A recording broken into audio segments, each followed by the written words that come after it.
नमस्कार, मैं ज्योति श्रीवास्तव। आप देख रहे हैं सी न्यूज भारत। रुक करेंगे बुलेटिन की ओर। इस बुलेटिन में बात होगी बलिया की, जहां कड़कड़ाती ठंड के बीच प्रमुख मंदिरों और चौराहों पर अलाव की व्यवस्था नहीं देख भड़के जिलाधिकारी।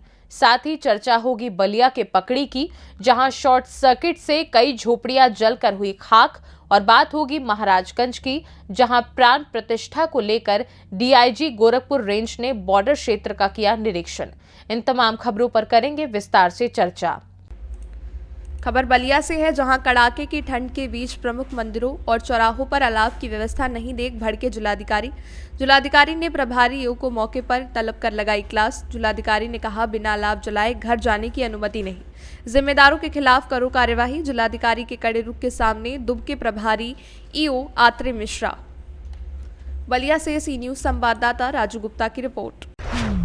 खबर बलिया से है, जहां पकड़ी थाना क्षेत्र के धड़सरा गांव में शॉर्ट सर्किट से छिटकी चिंगारी के संपर्क में आने से कई झोपड़ियां जलकर हुई खाक। झोपड़ी में रखे गृहस्थी के सामान भी जलकर राख में हुए तब्दील। वहीं दर्जन भर से आसपास जानवर भी जलकर मरे। सर्द रात में गरीबों पर टूटा आफत का पहाड़। मौके पर पहुंच ग्रामीणों ने बुझाई आग। बलिया से सी न्यूज संवाददाता राजू गुप्ता की रिपोर्ट।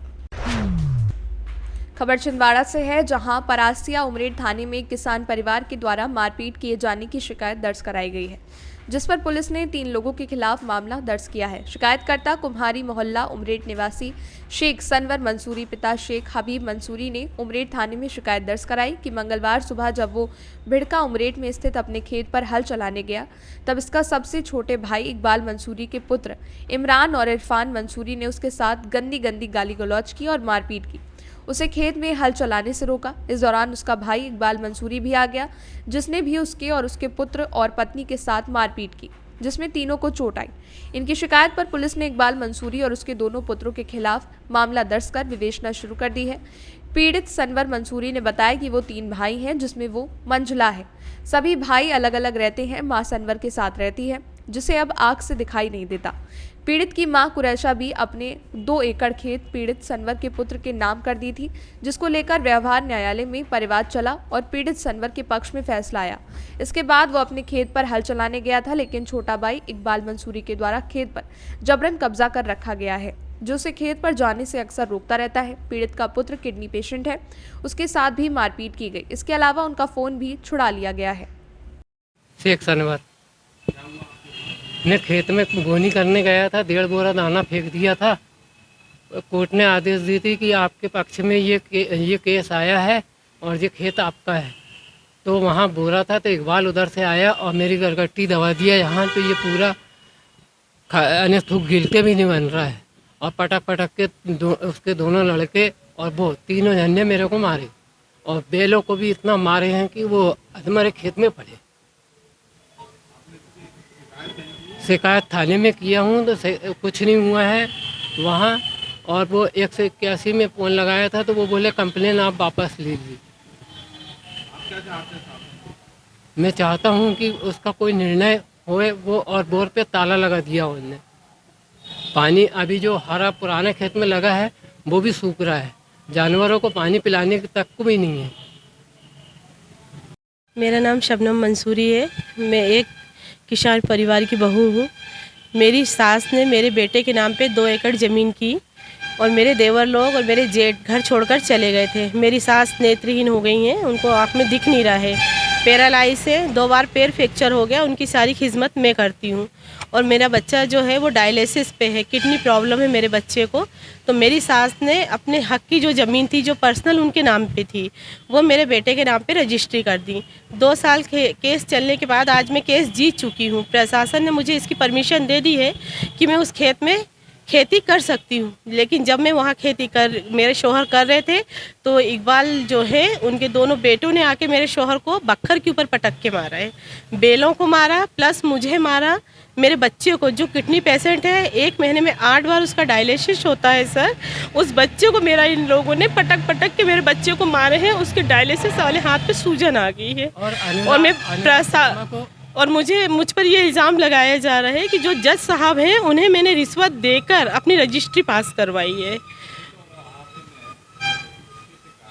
जी, मैंने थाने में इसकी शिकायत की हूँ, उन लोगों ने रिपोर्ट लिखे हैं, मैंने 181 पे भी कॉल किया है, लेकिन अभी जब से सुबह से रिपोर्ट हुई है सर, अभी तक उन लोगों ने ना अरेस्ट किए हैं, ना उनके ऊपर कोई कार्रवाई की गई। छिंदवाड़ा से सी न्यूज संवाददाता ललित तिवारी की रिपोर्ट।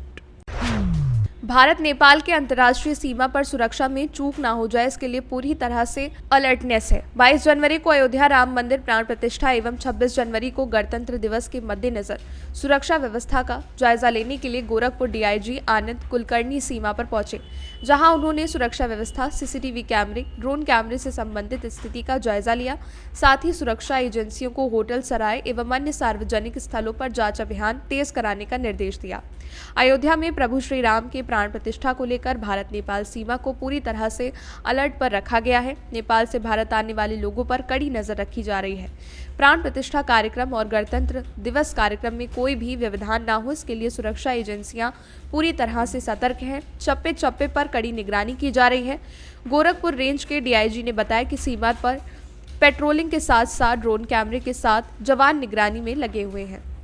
आज एक सभी यहाँ की जो एजेंसीज है एसएसबी के साथ जो है एक और यहाँ की जो डिस्ट्रिक्ट पुलिस है उनके साथ एक जॉइंट मीटिंग हमने की और आज की मीटिंग का उद्देश्य था कि आगामी जो कार्यक्रम होने जा रहे हैं उनके दृष्टिगत 22 तारीख को जो कार्यक्रम प्रस्तावित है अयोध्या में, उनके दृष्टिगत सभी को इंस्ट्रक्शंस दिए गए। इस पूरे पीरियड में पुलिस के द्वारा हाइटेंड पेट्रोलिंग की जाएगी और कई पॉइंट्स पे चिन्हित पॉइंट्स पे हमने नाके लगाए हैं, जहाँ पे चेक नाकों से ही लोगों को चेकिंग करके जो है उसको रैंडमली वेरीफाई किया जाएगा।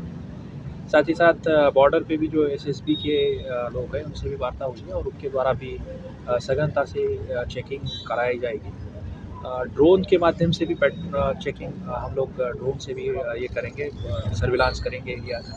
इसके अलावा जो रास्ते हैं ऐसे पगडंडी के रास्ते, वहाँ पे भी पुलिस के द्वारा पिकेट की व्यवस्था की गई है। एडिशनल कुछ मोबाइल्स भी लगाए जाएंगे और ढाबे, होटल्स, सराय, धर्मशाला, ये जो भी है इनके ऊपर भी रैंडम चेकिंग की जाएगी। और लोगों से भी हम लोग मीटिंग करके यही अनुरोध करेंगे कि कोई भी ऐसी अनटूवर्ड एंटी सोशल एक्टिविटी है उसके बारे में तत्काल पुलिस को सूचना दें। सर, भारत नेपाल की अंतर्राष्ट्रीय 84 किलोमीटर की सीमा है। ऐसे में अयोध्या राम मंदिर प्राण प्रतिष्ठा का कार्यक्रम गणतंत्र दिवस भी है, तो शासन से क्या निर्देश मिले, खास करके चौकसी बढ़ाए जाने के लिए, बॉर्डर पर निगरानी? इंक्रीज पेट्रोलिंग के निर्देश है। इस पूरे पीरियड में पेट्रोलिंग इंक्रीज की जाए और उसी के दृष्टिकोण से सभी कार्रवाइयाँ की जा रही है और सभी लोगों से कम्युनिकेशन और कम्युनिटीज़ के डायलॉग्स का भी। महाराजगंज से सी न्यूज संवाददाता श्रवण यादव की रिपोर्ट। मिर्जापुर पुलिस अधीक्षक अभिनंदन द्वारा जनपद में शांति एवं कानून व्यवस्था को सुदृढ़ बनाए रखने हेतु अपराध की रोकथाम और अपराधियों की धरपकड़ तथा अवैध शराब एवं मादक पदार्थों की तस्करी व बिक्री पर अंकुश लगाते हुए तस्करी में संलिप्त अभियुक्तों की गिरफ्तारी और प्रभावी कार्रवाई करने हेतु जनपद के समस्त प्रभारी निरीक्षक, थाना अध्यक्ष को निर्देश दिया गया है। उक्त निर्देश के अनुक्रम में थाना अदलाहाट एसओजी और सर्विलांस की संयुक्त टीम को बड़ी सफलता हाथ लगी। 15 जनवरी को मुखबिर से प्राप्त सूचना के आधार पर थाना अदलाहाट एसओजी और सर्विलांस की संयुक्त पुलिस टीम द्वारा थाना अदलाहाट क्षेत्रांतर्गत कुहू ग्राहक सेवा केंद्र बहत ग्राम कौड़िया कला के पास सघन चेकिंग कर डीसीएम ट्रक के साथ एक अभियुक्त रवि वर्मा पुत्र दयाराम वर्मा निवासी शंकरपुर छावनी थाना मोहम्मदी जनपद लखीमपुर खीरी को गिरफ्तार किया गया। बरामद वाहन की तलाशी ली गई तो उपरोक्त ट्रक में लदी हुई कुल 370 पेटी 3300 लीटर अवैध अंग्रेजी शराब बरामद हुई। उक्त गिरफ्तारी और बरामदगी के संबंध में थाना अदलाहाट पर आबकारी अधिनियम पंजीकृत कर नियमानुसार अग्रिम विधिक कार्रवाई करते हुए गिरफ्तार अभियुक्त को जेल भेजा जा रहा है और शराब तस्करी में प्रयुक्त डीसीएम ट्रक को अंतर्गत धारा में सीज किया गया है। दिनांक 15 तारीख को 8:30 बजे शाम के करीब हमारे अभिनंदन सर के डायरेक्शन में थाना अदलाहाट और सर्विलांस और एसओजी की टीम ने एक शराब तस्करी के अंतर्राजकीय गिरोह का पर्दाफाश किया है। इनको ये सूचना थी मुखबिर से कि एक डीसीएम से शराब तस्करी इसमें की जा रही थी। उन्होंने चेकिंग लगाई जिसमें उन्होंने एक अभियुक्त को, मैं उसके डीसीएम के और 370 पेटी शराब की जो करीब 3,300 लीटर है उसमें शराब मैकडोनल्ड नंबर 1 करके उनको इन्होंने पकड़ा और ये डीसीएम पे फर्जी नंबर प्लेट से ये तस्करी कर रहे थे। साथ साथ इन्होंने उसके ऊपर एक मिट्टी के बर्तन की बिल्टी लगा के उसको पास कर रखा था, वो भी फर्जी थी। तो इस पूरी कार्रवाई में एक आरोपी को गिरफ्तार किया गया है।